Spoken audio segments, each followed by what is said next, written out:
Vous pensez les connaître, et pourtant, ces animaux sauvages ont leurs petits secrets que nous vous invitons à découvrir avec Thierry Tancret, animateur nature et ornithologue passionné et passionnant.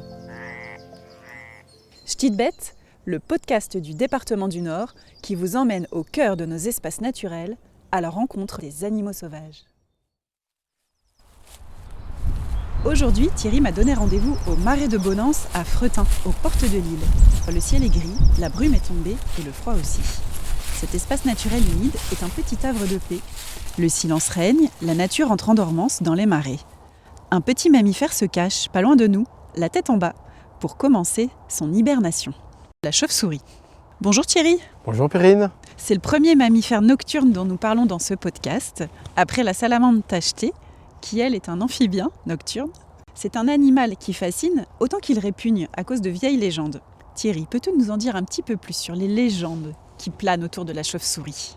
Vraiment content ce soir de parler des chauves-souris qu'on appelle aussi chiroptères. Chiroptères, donc qui volent avec les mains.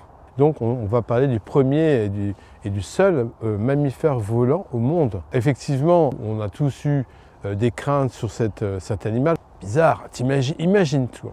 On est en 1530, ici au Marais de la Marque. On est en train de se balader à deux là, au bord du marais. Déjà, on entend des bruits bizarres, c'est pas normal. Et en plus, on voit voler une bestiole toute noire, pas très jolie d'apparence, qui nous frôle. Avec un peu de chance, on verra un peu ses dents pointues. On se dit, mon Dieu, qu'est-ce que c'est que ça, la bête du diable ? Elle venait s'accrocher dans les cheveux des femmes. Alors, elle venait sucer le sang des hommes. Mon Dieu ! Mais en fait, je t'explique. Tu es avec ta maman le soir, tu es une jeune fille, et puis tu as envie de sortir, rejoindre ton galant. Une jeune fille du Moyen-Âge. Oui, une jeune fille du Moyen-Âge, bien sûr. ta maman te dit, Perrine, ce soir, ne sors pas à nuit tombée. Les chauves-souris vont s'accrocher dans tes cheveux. Et la jeune fille, ayant peur, restait à la maison. Donc, oui, c'est une croyance qui est restée, tout simplement.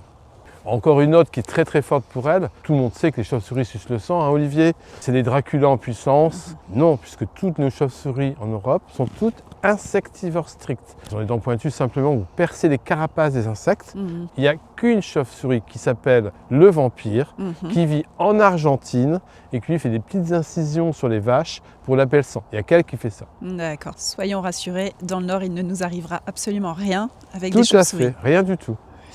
Alors c'est un animal qui est volant, mais c'est un mammifère. Ça, c'est une sacrée originalité. Complètement. On dirait les ailes de chauve-souris. Non, c'est les mains de chauve-souris. Elles volent avec leurs mains. Il faut savoir qu'elle a une main comme toi, exactement comme toi, avec 5 doigts. Et puis entre ses doigts, elle a ce qu'on appelle une peau très très fine, qu'on appelle le patagium, qui est quand même assez costaud. Malheureusement, quand elle est déchirée, c'est très très compliqué pour la réparer. C'est souvent mortel chez elle, donc elle y fait très attention. Ok. Alors à quoi elle ressemble la chauve-souris ? Est-ce qu'on a différentes espèces dans le Nord, différentes couleurs, différentes formes de chauve-souris ? Alors tout à fait, on a différentes formes. Tu vois, la chauve-souris, pour te donner un ordre d'idée sur la taille de la pipistrelle, prends ton pouce, ton pouce c'est le corps de la chauve-souris et ton ongle c'est la tête de la pipistrelle. Petit. Donc tu vois, c'est tout petit. Ça c'est la plus petite, mais on a effectivement aussi la plus grande, notamment la noctule, qui peut avoir l'envergure d'un merle. Tu vois, donc c'est beaucoup plus grand. On a environ une trentaine d'espèces qu'on peut retrouver dans le Nord quand même. Et elles sont plus souvent marron que noires finalement. Elles ont plutôt un pelage foncé pour bien se cacher, avec des poils qui la recouvrent complètement, qui la protègent aussi du froid notamment, mais aussi de la chaleur. C'est quoi son rituel ? Comment elle vit ? Là déjà en plein hiver et ensuite le reste de l'année. Elles ont commencé leur hibernation. Donc l'hibernation c'est vraiment, elles s'endorment complètement. Le métabolisme de la chauve-souris descend complètement, le rythme cardiaque s'affaisse complètement aussi, il est presque plus inexistant. Elle va vivre sur ses réserves de novembre à quasiment fin mars. Dans le Nord, elle va dans nos caves, on a des bonnes caves en briques. Elle recherche quoi ? Une température constante où il ne va pas geler, mais en même temps il ne va pas faire trop chaud, avec une hygrométrie, une humidité constante. Elle fréquente aussi chez nous les blocos. Comme tu le sais, sur nos espaces naturels du Nord, on aménage avec mes collègues gardes des gîtes à chauves-souris. Parce que blocos, pareil, mur très épais, isolation parfaite. Il lui faut une bonne isolation, il ne faut pas qu'il gèle. Et en dernier lieu, il ne faut pas la déranger. C'est-à-dire que quand elle s'endort, c'est comme la belle au bois dormant. Il ne faut pas lui faire un baiser quand elle s'endort. Il ne faut rien faire du tout. Il faut juste ne pas la déranger parce que si tu la réveilles, tu réveilles son métabolisme, elle repompe sur ses réserves, et malheureusement pour elle, souvent, elle n'en aura pas assez pour continuer son hibernation. Alors Thierry, après son long sommeil hivernal, comment se passe le réveil de la chauve-souris? Elle a faim, il faut qu'elle chasse, elle mange. C'est un prédateur énorme sur les insectes, notamment les insectes que tu aimes beaucoup, Perrine. Tu sais, un insecte qui fait... Ah, les moustiques. Elle en mange, elle en prélève jusqu'à 2000, 3000 par nuit. Par nuit? Mais au printemps, la maman pipistrelle est déjà fécondée. Donc elle a déjà dans son ventre un embryon qu'elle va développer avec la chaleur. Et puis elle va mettre bas, parce que c'est un mammifère, elle ne pond pas, elle met bas. Elle met bas d'une petite pipistrelle, parfois des jumeaux. Le petit va naître en fin mai, début juin. Et en un mois de temps, il va être capable de voler avec sa mère. T'imagines la rapidité? Sacré apprentissage. Tu sais pourquoi? Non. Le lait de la maman est hyper riche. C'est un des laits les plus riches au monde avec les baleines. Donc très très rapidement, le petit il profite du lait de sa mère pour pouvoir grandir. Et puis l'automne arrive déjà. Et là, l'automne, c'est une rencontre entre monsieur pipistrelle et madame pipistrelle. C'est le moment de la reproduction. Et après, chacun repart de son côté pour trouver un gîte pour hiberner. Et après, on continue le cycle. D'accord. Et alors, les chauves-souris, elles s'accommodent pas mal, en fait, des villes et des jardins.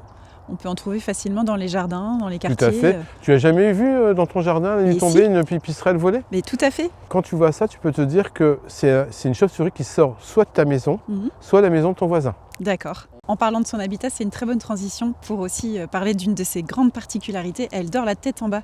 Et par quel procédé elle arrive à faire ça? Alors, je vais t'expliquer. En fait, si tu veux, les pieds, en touchant la partie qui va les accrocher, se ferment mécaniquement. C'est comme si tu ouvrais un interrupteur d'électricité ou tu fermais. C'est rigolo. C'est mécanique. Clac, clac. À partir du moment où c'est fermé, si moi je me mets la tête en bas ou toi, on va vite devenir un peu rouge. Ce qui n'est pas le cas de la pipistrelle parce qu'elle a un cœur qui lui permet d'avoir une bonne circulation. D'accord. Puis tu sais comment elle se dirige dans la nuit? Bah non, pas du tout. Raconte-moi parce que comment elle fait? C'est vraiment incroyable. Donc, elle a inventé le radar, ce qu'on appelle l'écholocation. Elle ouvre sa bouche, elle émet l'ultrason qu'elle jette, qui va venir percuter un objet, un arbre, une façade, un moustique, et qui va lui revenir comme un écho. Écholocation, qui va lui revenir à ses oreilles ou par la bouche. Et qui lui permet de déterminer. Elle peut le mettre aussi par le nez. La distance. Et donc il va lui revenir directement sur elle et lui indiquant toutes les informations. Sauf qu'elle en émet des milliers par seconde. Donc elle va être capable de capturer un moustique en pleine nuit noire, très précisément et à coup sûr. Et attends, pas un moustique, 10 moustiques sur 5 secondes. Donc ça va très très vite, elle est très très forte. Wow. Donc elle ouvre sa bouche, mais toi tu n'entends rien. T'imagines que si on entendait tous les cris des chauves-souris... Ce serait un petit peu inquiétant. Je pense qu'on dormirait mal la nuit.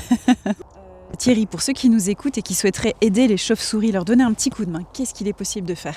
Nous, chez nous les nordistes, comment on peut faire?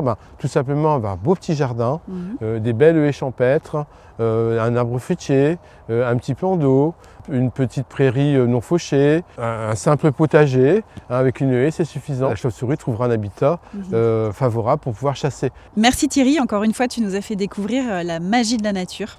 Et voilà, il n'est surtout pas peur des chauves-souris, elles sont très très utiles. Avec moi, je les regarde toujours avec émerveillement. À très bientôt, Perrine. À bientôt. Chers auditeurs, partez-vous aussi dans les espaces naturels du Nord. Prenez le temps d'observer, d'écouter la nature qui parle. Peut-être rencontrerez-vous des animaux sauvages au détour d'un chemin. Avec ce que vous savez maintenant, vous ne les regarderez plus de la même manière.